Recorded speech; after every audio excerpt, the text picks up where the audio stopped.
Okay, so welcome back. We've done enough of the politics. Now let's do business.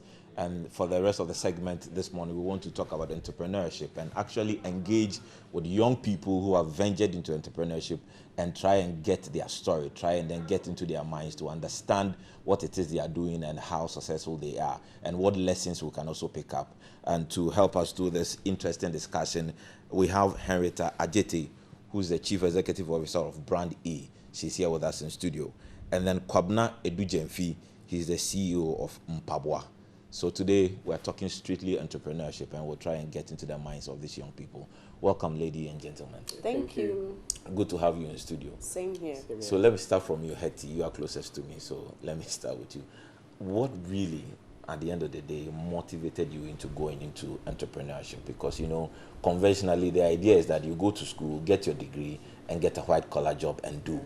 Even if you want to do entrepreneurship after 10 years of working in the corporate world or wherever it is, then you come back and do entrepreneurship. But your story is different. What really pushed you into this? I think a lot of passion to want to change a lot of things. I think that when you get to sit at the front, you can make a lot more changes than when you are inside. So for me, I just wanted to be my own driver, kind of.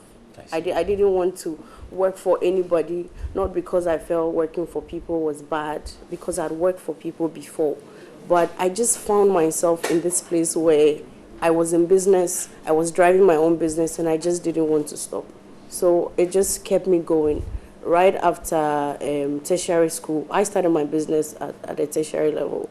So while I was on campus, campus, you also doing business. Exactly. As well. I was at Ghana Institute of Journalism. Okay. Right from level 100, level 200, I was already doing my graphic designing business. Okay. Because I was having my laptop and I knew the tools, so I was working like that. And then after school, I did my national service. I was still working, and I felt, why not? I can do this full time.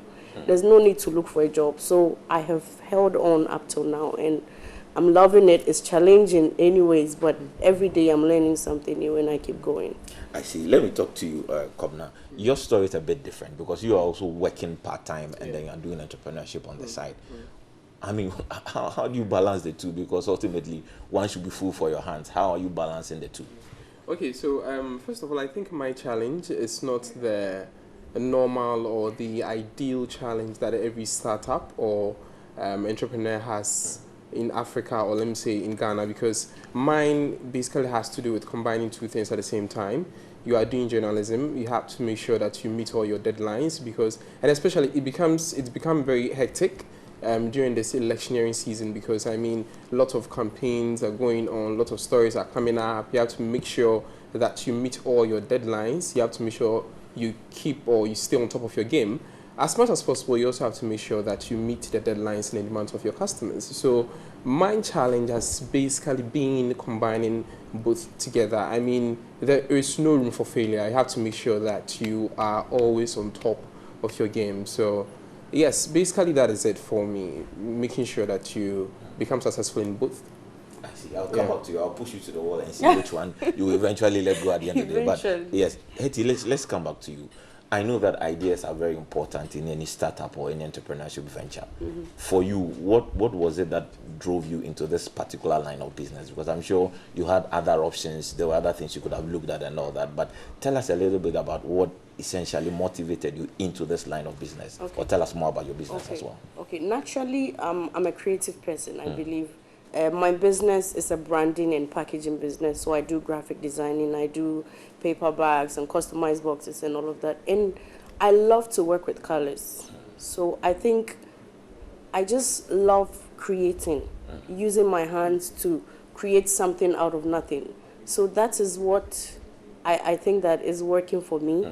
I feel the need to want to beautify businesses, want to beautify people's work and make it look great. If you have a startup and it's here, you can be able to compete with any company in the world with a good logo, with great branding. And I just want to see a lot of startups compete with bigger brands. So I want to make sure that a lot of entrepreneurs are coming up and they are not just working, but they are taking care of their branding and making work appealing to everybody to want to purchase their items. Yes. I see. And let me come to you in Papua. So of all the things in the world, why in Papua? I think it's part of the branding my sister is talking about. I mean, before I even thought, or the moment I thought of doing in Papua, the first thing that came to mind was that, my friend, a lot of people are also doing in Papua. They are doing the same thing, so how different is yours going to be? I've been through school. I mean, like I said earlier on in the former conversation that we were having, the school that we went to, GIG, we're not only taught journalism, but then we also had the basics of marketing, advertising, and then you know that when you are doing branding, you have to make sure that, I mean, in designing logo or choosing a name for your company, for instance, you have to make sure it's something that can easily be a household name, something that people can easily remember. So for me, I was like, in Papua, so I wanted something that can easily define what I'm doing. So I decided to go for Papua. So it didn't take me weeks, months, or years for me to finally come to a conclusion that this is what I want to settle on as the name for my brand. But at a point, I was like, okay, fine, how do I own Papua? Because Papua is Papua. So, and how do I also take it to the international level? Yeah. Because Papua is local. So how do I go about it? Okay, by Kobna. By is English, Kobna is my name. So at the end of the day, I own it. By makes it go international. And I mean, it's catching up. Everyone, Mpabwa. It has even gone to the extent where people even refer to me as Mpabwa even more than my name. So, I mean, it's catching up. I see. The two are the same at this point. Exactly. Okay. So let me come back to you, Hetty. You know, there's this argument, academic argument, that look, it's important to get an idea as compared to getting money. You know, people would rather say that, well, the success of your business ultimately is not just about the money, but about the idea. You people are already on the field, you are into it. Do you agree with that assertion that as an entrepreneur, what you need most is an idea, as for funding it to come along? Or you believe that you need to get the funding and then the idea comes along and you work with it? How do you, you know, practically try and then speak to that issue? I'll say that capital is important, money is important, but you do not necessarily wait for some huge sum of money before you start business. Take mine, for example. I said when I was on campus, all I had was a laptop. Okay. How many tertiary students have laptops? So many, because we use it for projects where it works and all of that. So you don't need this huge capital to make it work. I had a laptop and I was using it. However, it's important that together with passion, you add some money to it. I made a recent post on Facebook and I said, when I was starting up, I thought passion was all that I needed. But until I got employees and had to pay electricity bills, I knew passion was not enough. Right. So it's important to put a price tag on your business, on your skill, so that you'll be, as you go along, you'll be able to get that funding you need for that. Take you, for example, once again, that I was on campus and I was doing my work almost for free. How are you going to make money? And that's the problem with us, a lot of startups. Everything is almost going for free. But if you are able to get an idea, start up, and then put a price tag on your skill, you'll be able to gather the money that you need to keep going. I see. Let me ask you, your first sales, how did they happen? How were you able to convince the person that, look, this is the right thing for you, and pay money for it, and eventually the person was willing to pay money for it? I think apart from access to finance or capital, that most entrepreneurs or startups feel or think that is the main challenge. I mean, yes, of course, you can't, there's no doubt about it, but then I think competition is one of the biggest challenges that every startup or startup should look out for. Right.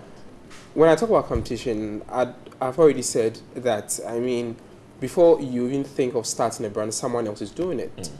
So when you are coming into it, you have to come with a mindset that you are not coming in for competition, but then you are coming into the mindset of pioneering your own clientele base.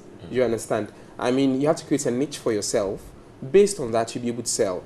I started mine here at TV3. I mean, had it not been my colleagues and some of my bosses who accepted what I was doing and, I mean, gave me that confidence that, okay, you are doing well, so go ahead and do it. I mean, it's even very difficult for you to get people to believe in what you're doing. Right.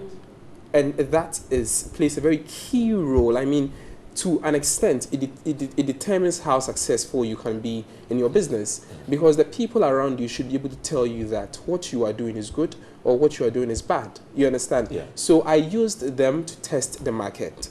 You understand? In terms of pricing, the quality, the packaging, everything. I used my colleagues in testing that. So the moment that they accepted it, okay, fine, then it can go outside. So that is how mine was. I mean, and that is a story of most entrepreneurs outside there. But sometimes I feel it's all about first customer. It's very vivid in your mind. The first person who bought something from you. You remember that clearly. Yes, the person has left TV3. So yes, but it's in your mind. There was a very exciting feeling for you to have. Yes, it was. Money. It was because the person is the kind of person who wouldn't want to buy just anything. So for her to have endorsed and go like, Charlie, this is authentic. I mean, this is what we are looking for. At a point, she couldn't even believe that this is made in Ghana. You understand? So for someone like her to have endorsed my brand, to have endorsed my product, it was like a big plus for you. Exactly. So I had to go ahead and do it. Because of our time, we need to wrap up quickly. So let me ask you, has your gender been a disadvantage to you in this business, in this line of entrepreneurship? I think earlier it was, and it used to get me down a bit, because in my industry of branding and packaging, I have people twice my age running those kind of companies. And the biggest question I have people asking me is, are you sure you can do this job? And I'm like, yes, I can. I can. And I'll prove you wrong that I can. So earlier, one, it was about female, and then you are young, are you sure you can do this? But over time, I have built some confidence to not just talk, but show people what I've done over time. Yeah. And so it's working for me. And you can make gender work for you by not necessarily capitalizing on the fact that I'm a woman, so give it to me. Show your works. Show what you can do. I think it's just about that. Okay. Whether you're a man or woman, you are giving quality work, and that's what matters. I see. Yeah. That's a very good way to end it. But let me give you the final word. So for somebody watching you who is probably into a white-collar job but is thinking of doing something on the side or eventually entering into entrepreneurship, what is the most important thing the person has to do? Start.